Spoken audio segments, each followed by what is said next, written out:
Hello class seventh. कल आपने कुछ क्वेश्चंस किए थे किससे रिलेटेड कि जब आपको दो इंटीजर्स का सम दे रखा था और उससे आपको उनमें से एक इंटीजर दे रखा था तो सेकंड आपको निकालना था। अभी हम करेंगे कि जब आपको दो इंटीजर का डिफरेंस दे रखा है और एक इंटीजर दे रखा है तो आपको दूसरा इंटीजर आप कैसे निकालोगे। फॉर एग्जाम्पल,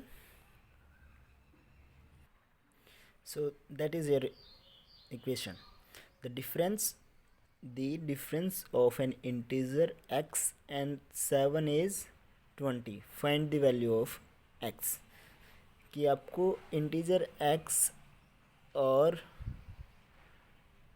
7 जो है उनका डिफरेंस दे रखा है। कितना दे रखा है? 20। The difference of N integer, कोई एक इंटीजर है क्या है जो x है एंड दूसरा क्या है 7 है, इज़ द डिफरेंस इज, भाई उनका डिफरेंस कितना है 20 है। तो find the value of x। सो आपको x की वैल्यू निकालनी है। तो आप शुरुआत कैसे करोगे? वी हैव कि हमें दे रखा है, क्या दे रखा है अकॉर्डिंग टू क्वेश्चन क्या है, x और 7 का क्या दे रखा है, सम या डिफरेंस? डिफरेंस। तो आप बोल दो सिंपल कि x, डिफरेंस के लिए क्या करते हैं माइनस, क्या दूसरा इंटीजर क्या दे रखा है 7 इज इक्वल टू कितना डिफरेंस दे रखा है 20। सो निकाल दो x की वैल्यू यहाँ से, इम्प्लाइज लगेगा क्योंकि यहाँ पे इक्वल टू आ गया है। तो x इज इक्वल टू यहाँ पर क्या हो जाएगा, 7 दूसरी साइड शिफ्ट होगा तो यहाँ पर किस में था माइनस में, तो उधर जा कर के प्लस में 20 plus 7। This implies that x is equal to 27। तो आप लिख सकते हो hence the value of x is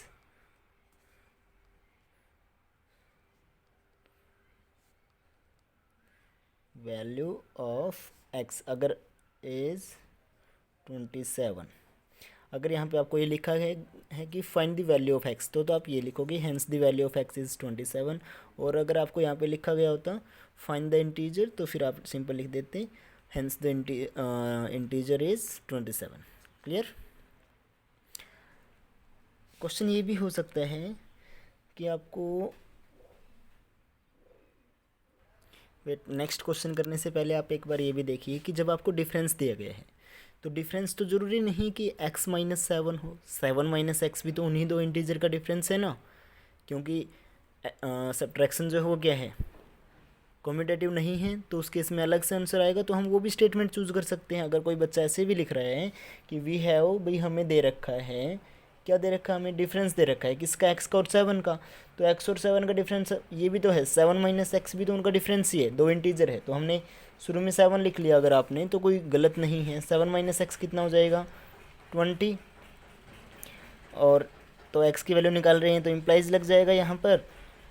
अब x किस में है, इस साइड माइनस में, लेकिन हमें x की वैल्यू किस में चाहिए है प्लस में। तो हमें क्या करना पड़ेगा, x को दूसरी साइड लेके जाना पड़ेगा 20, और x दूसरी साइड जा कर के क्या हो जाएगा प्लस में, क्योंकि अगर यहाँ पर x को रखते तो वो माइनस में आता। आपको प्लस x की वैल्यू चाहिए है। उसके बाद क्या हो जाएगा, अब x के साथ जो लगा हुआ है वो दूसरी साइड आएगा, तो 20 साइड आके माइनस में 7 minus 20 is equal to x। So 7 minus 20, minus वाला बड़ा है आंसर माइनस में आएगा। 20 माइनस 7 कितना होता है 13। सो x की वैल्यू कितनी आ गई 13, माइनस 13। क्लियर? तो 27 and minus 13 both are the correct answer. Next question आपका ये हो सकता है। सो इक्वेशन अब की बार ये है आपकी, the difference of N integer y and minus 23 is 48। Find the value of y। क्या है कि डिफरेंस जो है किसका, y का और किसका माइनस 23 का, कितना दे रखा है 48। तो आपको y की वैल्यू निकालनी है।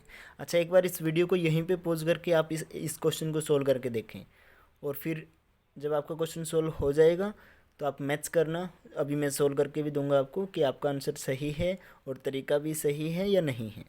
क्लियर? सोल्व कीजिए आप अभी। वेरी गुड, आप सभी ने अगर सोल्व किया है तो उसके बाद अब आप मैच कीजिए कि आपने इसी तरीके से लिखा था या नहीं, और आपका आंसर मैच हो रहा है या नहीं। तो हमें क्या दे रखा है, सिंपल डिफरेंस है तो हम लिखेंगे सॉल्यूशन में वी हैव क्या दे रखा है हमें, डिफरेंस किसका, y का और -23 का। तो वो कैसे लिखेंगे, y माइनस, अब की बार इंटीजर क्या दे रखा है, -23। तो ये पहले वाला माइनस तो किसके लिए है, डिफरेंस के लिए। नेक्स्ट वाला इंटीजर जो आपको दिया था एज इट इज़, क्योंकि पिछले क्वेश्चन में आपको इंटीजर क्या दे रखा था, 7। तो हमने क्या किया था, x-7, यहाँ पर इंटीजर क्या है, -23। तो हम क्या करेंगे, y minus -23 is equal to कितना, 48। यहाँ तक सभी का ठीक है। जिस बच्चे का गलत है यहाँ पर कि उन्होंने एक बार ही माइनस लगाया है, तो वो ध्यान से देखिए, इन दोनों क्वेश्चंस में डिफरेंस है कि वहाँ पे आपको इंटीजर 7 दिया हुआ था, यहाँ पे -23 है। ये पहले वाला तो किसके लिए आ रहा है, डिफरेंस के लिए। आपको डिफरेंस दिया है तो माइनस तो करना ही पड़ेगा। अब जो इंटीजर है वही एज इट इज़ माइनस करना पड़ेगा, माइनस में है तो माइनस को माइनस में रहने दो। सो नेक्स्ट इसको अब हम सोल्व करेंगे, तो ये कितना हो जाएगा, y माइनस माइनस क्या हो गया, +23 इज इक्वल टू 48। और उसके बाद y की वैल्यू हम निकालेंगे, y इज इक्वल टू 23 उस साइड जाके माइनस में, 48 माइनस में मत कर देना, 23 minus 48 minus 23, this is your answer. So 525 is your answer. Hence the value of y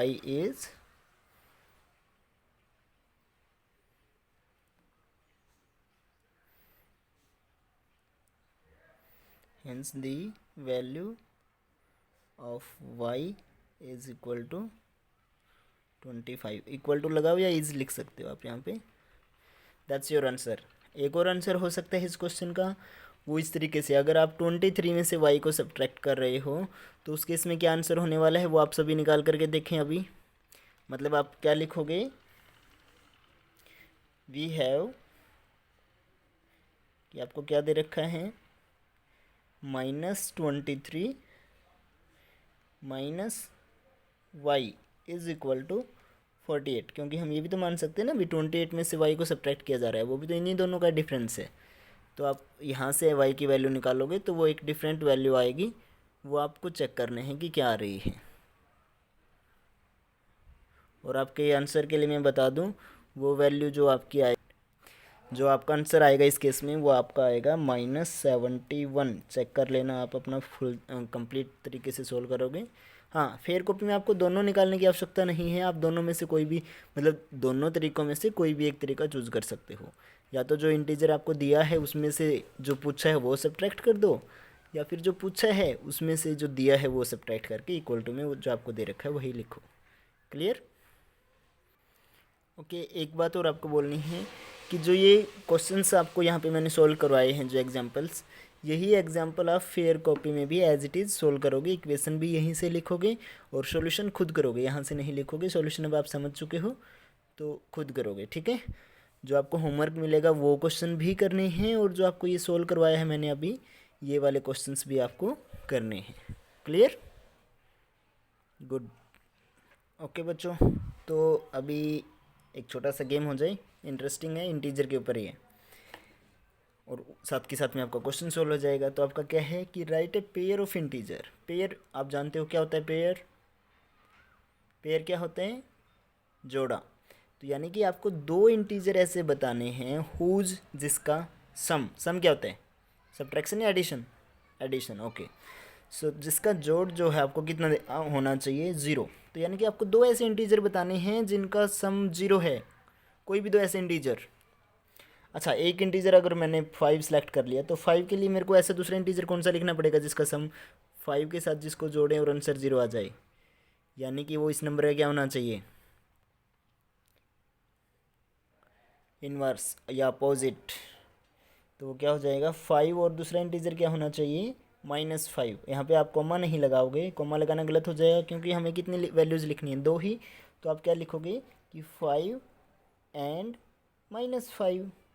भी जब हम 5 और -5 को ऐड करेंगे तो आंसर कितना आएगा, 0 ही आएगा ना। उसी तरीके से ज़रूरी नहीं आप 5 ही लिखो, आप 100 एंड -100 भी लिख सकते हो, आप -23 एंड 23 भी लिख सकते हो।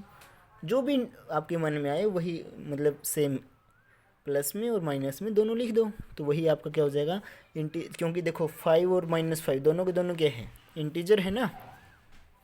तो जब भी आपको सम जीरो चाहिए होगा तो आप एक तो कैसा इंटीजर लोगे पॉजिटिव और दूसरा उसी इंटीजर का नेगेटिव। क्लियर। उसके बाद सेकंड जो है आपका, आपको बोला गया है कि आपको एक ऐसा पेयर निकालना है हुज सम, जिसका सम क्या है, एक नेगेटिव इंटीजर आए। क्या है वो ज़रूरी नहीं बताया इन्होंने, वो सिंपल ये बोला है कि आप बस दो ऐसे नंबर लिखें कि जिनको जोड़ने से आपका आंसर जो आएगा वो क्या होना चाहिए, नेगेटिव इंटीजर होना चाहिए।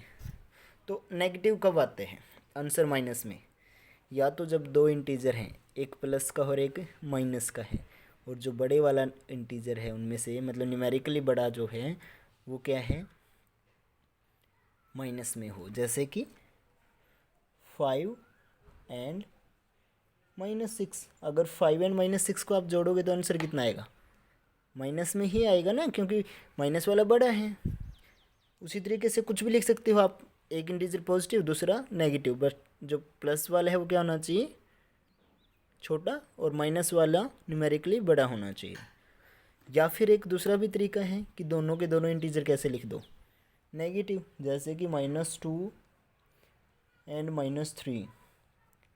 ये भी क्या है, एक ऐसा पेयर है ना, दो इंटीजर हो गए -2 और -3, और जिनका सम कितना आ रहा है, दोनों माइनस में है, तो आंसर तो माइनस में ही आएगा ना जब आप इनको ऐड करेंगे तो इसलिए जब भी आपको ऐसा पेयर लिखने को बोला जाए जिसका सम क्या आ जाए, नेगेटिव इंटीजर, तो उस केस में आप एक तो प्लस का और एक माइनस का भी चूज़ कर सकते हो, लेकिन उस केस में आपको जो माइनस वाला है वो क्या होना चाहिए, न्यूमेरिकली बड़ा होना चाहिए, और मतलब कि साइन को छोड़ करके उसकी जो न्यूमेरिकल वैल्यू है सिंपल वो वाली बड़ी होनी चाहिए, या फिर दोनों के दोनों इंटीजर कैसे हों, माइनस में। क्लियर। तो इसी तरीके से आपको से कुछ और क्वेश्चन पूछे जा सकते हैं, जैसे कि आपको एक ऐसा पेयर लिखना है इंटीजर्स का, N integer smaller than both of the, भाई जिनका सम जो है वो क्या है, छोटा है। भाई जो दोनों के दोनों इंटीजर है ना उन दोनों से सम छोटा होना चाहिए, जैसे कि 5 एंड, जैसे कि क्या, अगर आपने मान लो कि दो नंबर ले लिए 5 एंड 6, तो क्या ये सही है कि भाई 5 और 6 का सम जो है वो इनसे छोटा आएगा। 5 और 6 का सम तो कितना होता है, 5 + 6 हो गया आपका 11। सो ये तो गलत हो गया, मतलब अकॉर्डिंग टू क्वेश्चन कि सम तो बड़ा आ गया। अगर ये बोला गया होता कि आपको सम लार्जर आना चाहिए देन बोथ द इंटीजर, तो ये ठीक था, लेकिन अभी तो क्या आ गया, बड़ा आ गया, तो इसका मतलब गलत हो गया। हमें तो सम क्या चाहिए, स्मॉलर चाहिए दोनों इंटीजर से। चलो एक बड़ा एक प्लस का ले लेते हैं, दूसरा माइनस का ले लेते हैं। तो उस केस में 5 + -3 कितना हुआ, 2, प्लस माइनस माइनस हो जाएगा, 5 - 3 कितना हुआ, 2। तो 2 चेक करते हैं क्या भाई दोनों से छोटा है, 5 से छोटा है 2 बिल्कुल, और -3 से नहीं, -3 से तो बड़ा है, तो इस केस में ये भी गलत हो गया। तो इसका मतलब हमें क्या करना पड़ेगा, -3 एंड कुछ भी माइनस में -1, -3 और -1 का सम कितना आएगा, -3 + -1 कितना आ गया, -4, दोनों माइनस में तो ऐड हो जाएंगे। तो -4 -3 से छोटा है, बिल्कुल है, -1 से बिल्कुल, क्योंकि माइनस में जो न्यूमेरिकली बड़ा दिखता है वो नंबर कैसा होता है, छोटा। तो वो यानी कि हमें ये इस टाइप का कोई भी आप एग्जांपल दे सकते हो, कब, जब आपसे क्या पूछा गया हो कि आपको ऐसा पेयर लिखना है इंटीजर्स का जिसका सम क्या है, is smaller than the both the integer, भाई दोनों से स्मॉलर आए। क्लियर। तो यानी कि दोनों से स्मॉलर करने के लिए हमें दोनों नंबर कैसे चाहिए, माइनस के। अगर दोनों से बड़ा चाहिए तो हम क्या कर दो, दोनों के दोनों प्लस के दिखा दो, और उनका सम तो ऑब्वियस सी बात है बड़ा ही आएगा। अगर ये बात आती है कि भाई जिसका सम एक से तो बड़ा होना चाहिए एक इंटीजर से और दूसरे से छोटा, तो उस केस में क्या करो, एक प्लस का ले लेंगे हम और दूसरा माइनस का। जैसे कि यहाँ पर आया था भाई 2 क्या था, 5 से छोटा था लेकिन -3 से बड़ा था, तो ये किसका एग्जाम्पल हो जाएगा भाई, 5 एंड -3 कैसा पेयर है इंटीजर्स का भाई, हुज सम इज़ क्या है, smaller than the one integer and larger than the other. Clear? So that's it. जो ट्रू फॉल्स वाला क्वेश्चन आपको मिलेगा एक्सरसाइज का लास्ट जो क्वेश्चन है, उस क्वेश्चन में जो ट्रू है वहाँ पे तो आप ट्रू लिख देंगे, लेकिन जो फॉल्स है उसका एक एग्जाम्पल दे करके बताएंगे कि वो गलत क्यों है। क्लियर? जैसे कि फॉर एग्जाम्पल कि आपको क्वेश्चन मतलब स्टेटमेंट ये दे रखी है, the sum of two integer is always negative. भी दो इंटीजर्स का जो सम होता है, ऑलवेज मतलब कि हर बार हमेशा वो क्या होता है, नेगेटिव। तो ये तो सही नहीं है कि जब आप कितने सारे एग्जांपल दे सकते हो, दोनों के दोनों जब 5 और मान लीजिए 5 एंड 11 दो इंटीजर हैं आपके पास, तो उनका सम कितना आएगा 16। तो ये तो क्या आ गया, प्लस आ गया। तो गलत प्रूफ करने के लिए आपके पास एक एग्जाम्पल होना काफ़ी है। तो इस केस में आप बोल दोगे कि इट इज़ फॉल्स। क्या बोलोगे? इट इज़ फॉल्स बिकॉज दिखा दो आगे, कोई भी एक एग्जांपल दे दो, दो भी दे दो, 3 4 5 की जितने भी एग्जांपल आप चाहो उतने एग्जांपल दे सकते हो। क्लियर? हाँ, अगर ट्रू है तो सिंपल ट्रू लिख दो वहाँ पे। So that's it, your first exercise is complete. अपनी कॉपियाँ कंप्लीट करते रहो, साथ के साथ में घर पे रहो, अननेसेसरी घर से बाहर मत जाओ और पढ़ाई करो, और घर के अंदर ही रहकर जो भी आप खेल सकते हो अपने परिवार वालों के साथ खेलो, बट घर से बाहर नहीं जाना है।